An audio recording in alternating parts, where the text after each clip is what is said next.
¿Alguna vez te has preguntado por qué la Antártida suscita tantas teorías conspirativas? Es curioso. Cuanto menos sabemos sobre un lugar, más se dispara nuestra imaginación. Y la Antártida parece hecha a medida para ello. Es un lugar aislado, de difícil acceso. Casi nadie vive allí, y cualquier imagen diferente se convierte en motivo de especulación. Hay gente que habla de bases secretas. Otros juran que hay estructuras enterradas en el hielo. Y siempre aparece alguien diciendo que los gobiernos de todo el mundo ocultan algo de ese continente silencioso. Pero, ¿por qué ocurre todo esto exactamente? ¿Son ciertas estas teorías o parte de ellas? Todo esto y mucho más lo sabrás hoy. Hoy, Bello Mundo te lleva a este lugar único en el mundo. Para comenzar nuestra conversación, debemos decir lo obvio. La Antártida es diferente a todo lo que hayas visto. Y eso se nota en absolutamente todo. El clima, el paisaje, el viento, la luz, la ausencia de vida. Hay momentos en los que ni siquiera parece que este lugar forme parte de la Tierra.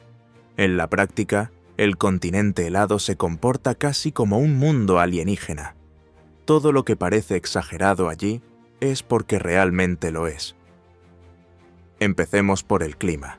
La Antártida es el continente más frío, más seco y más ventoso del planeta.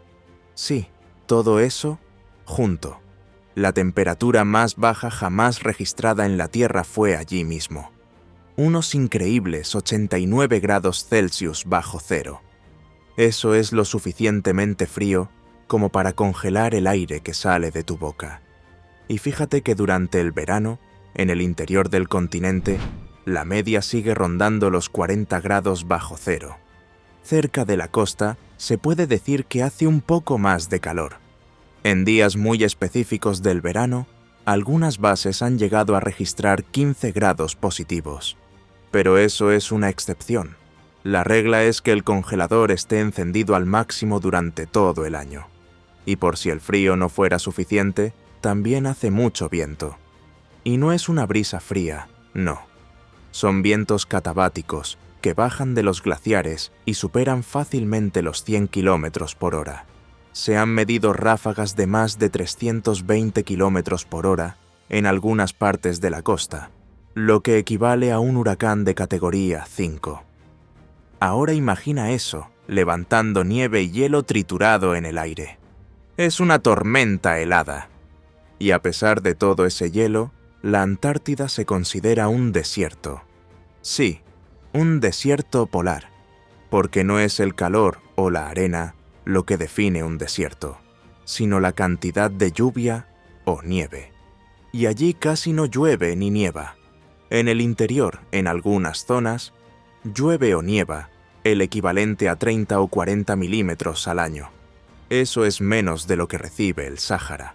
En algunas regiones llamadas valles secos, prácticamente nunca cae nada. El suelo queda desnudo, agrietado, como si fuera una cicatriz congelada en medio del continente blanco. Ese blanco, por cierto, engaña. Porque la mayor parte de lo que vemos no es nieve recién caída. Es hielo compactado, antiguo, acumulado durante milenios.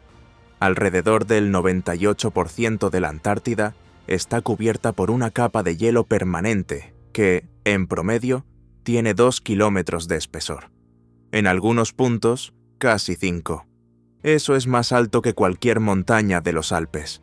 Dentro de esta capa helada, se encuentra encerrado alrededor del 70% de toda el agua dulce del planeta. Es como si fuera una caja fuerte blanca.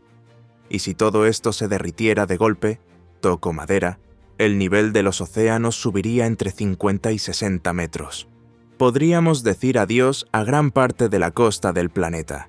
Y es por eso que dicen que la Antártida funciona como el aire acondicionado de la Tierra. Mientras esté congelada, ayuda a equilibrar el clima global. Refleja la luz del sol con su superficie blanca, enfría las corrientes marinas y mantiene el océano en su lugar. Pero cualquier desequilibrio allí nos afecta aquí directamente. Otro dato curioso es que nadie vive allí de forma permanente. La Antártida es el único continente del planeta que nunca ha tenido una población nativa. Hoy en día, los únicos habitantes son científicos y equipos de apoyo. Durante el invierno hay unas 1000 personas allí. En verano, esa cifra aumenta a unas 4000, repartidas en docenas de bases de investigación de diferentes países. Ahora piensen conmigo. 4000 personas en un continente 27 veces más grande que España. No es nada, ¿no creen? Y ni siquiera esas pocas personas viven allí. Van, pasan unos meses, hacen su trabajo y vuelven. No hay vida continua. Solo 2 bases, una en Argentina y otra en Chile, albergan a familias con niños pequeños. Pero eso es más una jugada política que una comunidad real, y ya hablaremos de ello.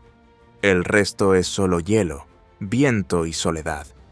Para colmo, no se puede ir a la Antártida en cualquier época del año. Hay una ventana corta, que va de noviembre a marzo, cuando el clima es menos malo, y el mar se descongela lo suficiente como para permitir la llegada de barcos y aviones. Fuera de ese período, el continente simplemente se cierra. El mar se congela, el sol desaparece durante meses y ningún barco se arriesga. Parece incluso una misión espacial. Del mismo modo que la NASA espera la ventana ideal para enviar un cohete a Marte, los investigadores esperan el verano austral para llegar al continente. Es decir, si ocurre algo extraño en este continente, no habrá muchos testigos para contar la historia. Y entonces, por supuesto, la imaginación se desata. Todo este escenario ya sería suficiente para alimentar cualquier imaginación. Pero, como verás, hay otras razones que contribuyen a avivar el misterio. Otro factor que alimenta las teorías es que la Antártida no pertenece oficialmente a ningún país. Pero no ha sido por falta de intentos. Varios países han querido plantar su bandera allí. 7 de ellos llegaron a reclamar formalmente partes de la Antártida a lo largo del siglo XX. Argentina, Chile, Reino Unido, Australia, Francia, Noruega y Nueva Zelanda. Si miras el mapa con estas reivindicaciones, parece un pastel cortado en porciones triangulares, todas apuntando al Polo Sur. Pero el problema es que algunas de estas porciones se superponen. Argentina, Chile y el Reino Unido, por ejemplo, se disputan exactamente la misma zona. Imagina la confusión que supone que 3 países digan «es mío», por el mismo trozo de hielo. Y esto generó algunas curiosidades interesantes. Argentina, por ejemplo, decidió hacer historia en 1978. Envió a una mujer embarazada a la Antártida.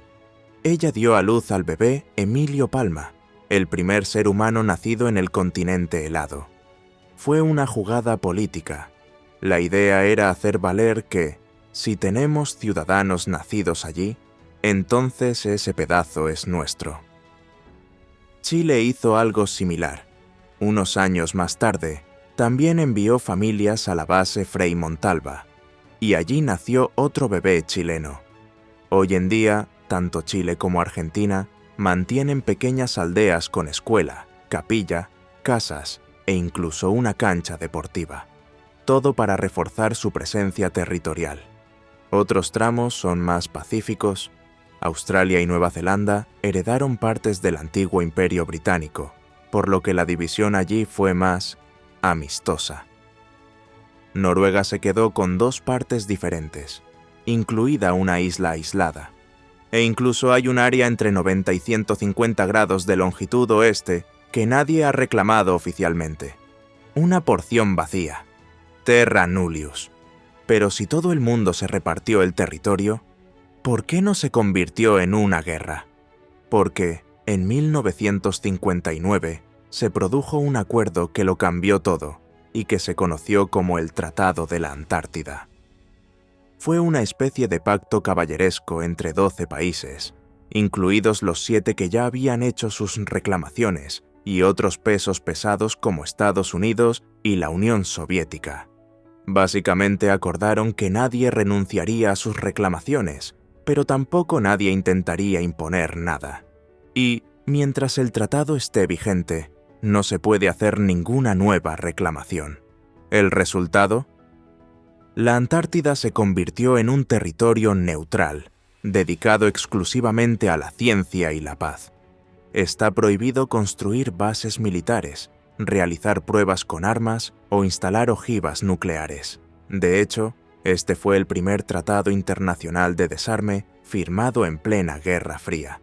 Todo un logro, teniendo en cuenta que Estados Unidos y la Unión Soviética apenas se miraban en la época. El tratado entró en vigor en 1961. Hoy en día ya son 54 los países signatarios, y todos están de acuerdo con la norma de que la Antártida no es de nadie, pero también es de todos. Para muchos, esto es un ejemplo de diplomacia exitosa. Todo un continente sin ejército, sin fronteras, solo investigación. Pero para los más desconfiados, esto es un plato lleno. Ahí es donde surgen las teorías. Hay gente que cree que el tratado es, en realidad, una cortina de humo, una forma de mantener a los civiles alejados de descubrimientos peligrosos, como ciudades enterradas, ovnis congelados o entradas secretas a mundos subterráneos. Ninguna de estas teorías tiene pruebas concretas, pero el simple hecho de ser un territorio sin dueño, inaccesible y lleno de interés geopolítico ya ayuda a mantener vivas las leyendas. Lo más curioso es que, incluso con el tratado congelando las disputas, los países siguen invirtiendo fuertemente en sus bases. Porque si algún día se rompe o se deja de lado este acuerdo, quien ya esté allí querrá asegurarse su parte. Y no se trata solo de patriotismo. La Antártida alberga muchos recursos naturales valiosos. Pero eso es tema para más adelante. Antes, vale la pena retroceder en el tiempo y comprender cómo se descubrió este continente. Mucho antes de que nadie pisara la Antártida, ya existía en la imaginación de mucha gente. Los antiguos griegos hablaban de una tierra austral que equilibraría el peso del mundo en el sur, y durante siglos, los mapas europeos mostraban este misterioso continente como si fuera un hecho. Pero nadie había visto nada. Las primeras pistas comenzaron a aparecer entre los siglos XVI y XVII, cuando navegantes como Américo Vespuccio y James Cook se acercaron a lo que hoy sabemos que es el continente antártico.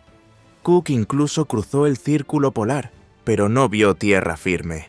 Dijo que, si existía, sería un lugar horrible, solo hielo y desolación. Acertó de pleno. La confirmación llegó en 1820, y lo más curioso es que 3 países llegaron casi al mismo tiempo. A finales de enero, el ruso Fabian von Bellingshausen avistó una masa de tierra cubierta de hielo. Poco después, el británico Edward Bransfield vio la punta de la península antártica. Y a finales de año, el estadounidense Nathaniel Palmer navegó por la misma región. La carrera fue reñida, pero en general se le da el mérito a los rusos. Verlo desde lejos es una cosa, pisar allí es otra. El primer desembarco pudo haber sido el de un cazador de focas estadounidense, John Davis, en febrero de 1821. Escribió en su diario de a bordo que bajó del barco y caminó por la costa. Fue rápido, solo 1 hora. Pero si es cierto, vale como el primer paso humano en la Antártida. El problema es que nadie sabe si realmente vio tierra o solo hielo. Por eso, el primer desembarco confirmado no se produjo hasta 1895, por parte de noruegos y británicos, y tal vez ni siquiera fueron los primeros. Algunos relatos orales maoríes hablan de un navegante llamado Hui te Rangiora, que habría viajado muy al sur alrededor del siglo VII. Describe mares helados, hielo flotante y criaturas extrañas. Puede que se refiriera a icebergs, puede que no. Pero solo imaginar canoas polinesias navegando por aguas tan heladas hace más de 1300 años ya da escalofríos. Lo que sabemos con certeza es que, a finales del siglo XIX, comenzó la llamada Era Heroica de la Exploración Antártica. Y no es exagerado llamar héroes a los exploradores. Estos hombres arriesgaron sus vidas para cartografiar un lugar completamente hostil. A principios del siglo XX, la disputa era otra. Ahora el reto era llegar al punto exacto del Polo Sur. Por un lado, el noruego Roald Amundsen. Por otro, el británico Robert Falcon Scott. Amundsen apostó por los perros de trineo, la experiencia y la ligereza. Scott llevó ponis, máquinas y terminó teniendo que tirar de todo con fuerza humana. El final lo conoce todo el mundo. Amundsen llegó primero, en diciembre de 1911. Scott llegó un mes después, vio la bandera de su rival y emprendió el camino de regreso, que se convirtió en una tragedia. Murieron congelados, a pocos kilómetros de un depósito de suministros. Curiosamente, quien se convirtió en leyenda no fue el vencedor. Fue Scott, el mártir, el héroe trágico. Amundsen, que ganó y sobrevivió, quedó eclipsado. Quizás porque la Antártida combina más con finales dramáticos que con victorias limpias. Ahora que ya conocemos un poco más este lugar, pasemos a la parte que todos esperaban. Las cosas realmente extrañas que esconde la Antártida. Porque no hace falta inventar extraterrestres. Allí hay fenómenos naturales tan extraños que parecen de otra dimensión. Y, por supuesto, generan especulaciones para todos los gustos. Uno de los ejemplos más extraños es la llamada catarata de sangre. Imagina un glaciar blanco, helado, silencioso, y justo en medio de él comienza a correr un líquido rojo intenso, como si el propio hielo estuviera sangrando. Así fue como apareció la escena en 1911, cuando el geólogo Griffith Taylor la vio por primera vez. Durante décadas, nadie supo explicar bien qué era.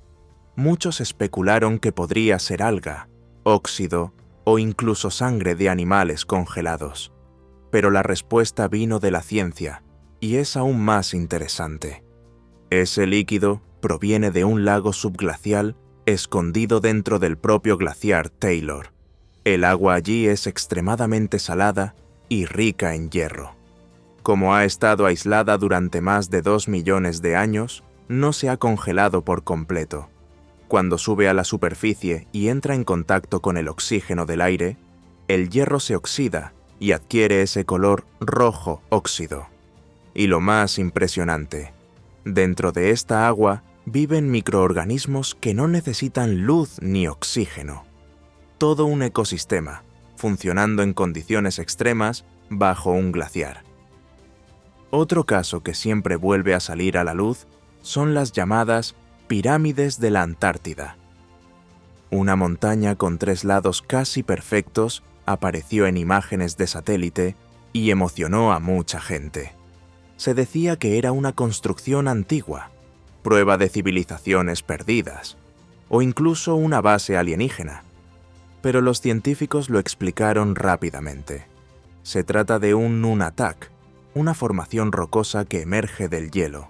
La forma triangular es solo una coincidencia causada por la erosión del viento y el hielo a lo largo de millones de años. Puede que recuerde a una pirámide, pero no hay nada construido allí. La verdad es que a nuestro cerebro le encanta reconocer patrones. Cuando ve un triángulo simétrico en medio de la nada, inmediatamente lo relaciona con los monumentos que conocemos. Pero, en este caso, solo se trata de la naturaleza esculpiendo con el tiempo y el clima. También están los icebergs, con formas perfectas, que parecen haber sido cortados con una regla. Las luces de colores en el cielo, que son auroras australes. los cráteres y círculos en el hielo que aparecen en las noticias, pero que solo son lagos congelados o formaciones de nieve moldeadas por el viento. Y, por supuesto, están las teorías clásicas, la de que la Antártida sería el borde del mundo, según el modelo de la Tierra plana, o la de que los nazis habrían construido una base subterránea en el hielo. Algunas de estas historias se basan incluso en hechos reales, como la expedición alemana de 1938, pero la mayor parte es invención. Lo curioso es que la propia Antártida real ya tiene suficientes secretos: lagos escondidos bajo kilómetros de hielo, fósiles de antiguos bosques tropicales, volcanes activos que escupen lava en medio de la nieve. Todo esto es cierto, y ya es más que suficiente para dejar a cualquiera con la espina clavada. Ahora que ya entendemos dónde está la Antártida, cómo se puede llegar hasta allí, cuáles fueron los retos de las primeras exploraciones, e incluso hemos desmitificado algunos de los mitos más extraños sobre el continente, ha llegado el momento de afrontar lo que quizás sea el punto más delicado de esta historia, la parte que más despierta la codicia, la tensión y la disputa entre bastidores: el tesoro de la Antártida. Y no estamos hablando de civilizaciones perdidas ni de tecnología alienígena. Lo más preciado que hay allí es real, palpable y mucho más estratégico de lo que parece. Lo que realmente importa aquí son las riquezas terrenales que, si algún día se explotan, pueden cambiar las reglas del juego de la geopolítica mundial. La Antártida puede albergar una de las mayores reservas de minerales sin explotar del planeta. Se ha confirmado la presencia de hierro en algunas zonas, y hay indicios de cobre, oro, plata, uranio e incluso carbón fósil. Desde principios del siglo XX ya se habían encontrado indicios de ello en las montañas transantárticas. Y eso es solo lo que se ve a simple vista. Los geólogos creen que, bajo toda esa capa de hielo, existen yacimientos mucho mayores, incluso de petróleo y gas natural. Pero, ¿por qué nadie explota todo eso? Porque existe un acuerdo internacional que prohíbe cualquier tipo de minería en la región. Se trata del Protocolo de Madrid, firmado en 1991, que convirtió la Antártida en una reserva natural dedicada a la paz y la ciencia. Este tratado prohíbe la extracción comercial de recursos durante al menos 50 años, y ese plazo termina en 2048. Después de eso, los países que firman el tratado pueden decidir revisar las reglas. Y ahí es donde comienza el juego de ajedrez geopolítico. Varios países mantienen bases científicas allí, como forma de marcar su presencia. China, por ejemplo, ha invertido mucho. Estados Unidos también. Oficialmente, todo el mundo está allí por la ciencia. Pero, en la práctica, nadie quiere quedarse fuera si cambian las reglas. E incluso sin extraer nada del suelo, la Antártida ya es estratégica por otras razones. Es una pieza esencial en el equilibrio climático de la Tierra. De allí parten las corrientes oceánicas profundas, que ayudan a distribuir el calor y los nutrientes por los océanos. De allí proviene el aire seco y limpio que permite observaciones espaciales con altísima precisión. Y también es allí donde los científicos estudian el hielo para comprender cómo era el clima de la Tierra hace cientos de miles de años. Si el continente helado enferma, todo el planeta lo nota. La Antártida es el termómetro del mundo, y tal vez por eso inspira tanto respeto y también tanta ambición. Y ahora, después de todo esto, ya debe haber entendido por qué este lugar despierta tantas teorías conspirativas, ¿no? Porque es una combinación perfecta de misterio. Un lugar muy difícil de acceder, prácticamente deshabitado, gobernado por un tratado singular, con un ambiente extremo que esconde fenómenos extraños y posiblemente grandes riquezas enterradas, y además, crucial para el planeta. Todos estos elementos juntos parecen el argumento de una película de suspense. Es natural que las mentes fértiles creen narrativas más allá de la realidad. ¿Y bien? ¿Ya conocías este lugar? Cuéntanos en los comentarios qué es lo que más te ha sorprendido. Y si te ha gustado conocer esta otra cara del país, dale a me gusta y suscríbete al canal. Si te ha gustado el contenido, dale a me gusta, compártelo y, por supuesto, no olvides activar la nueva función de Hyper. Esto ayuda al canal a ganar visibilidad y a seguir ofreciendo estos increíbles viajes por nuestro bello mundo. Nos vemos en el próximo.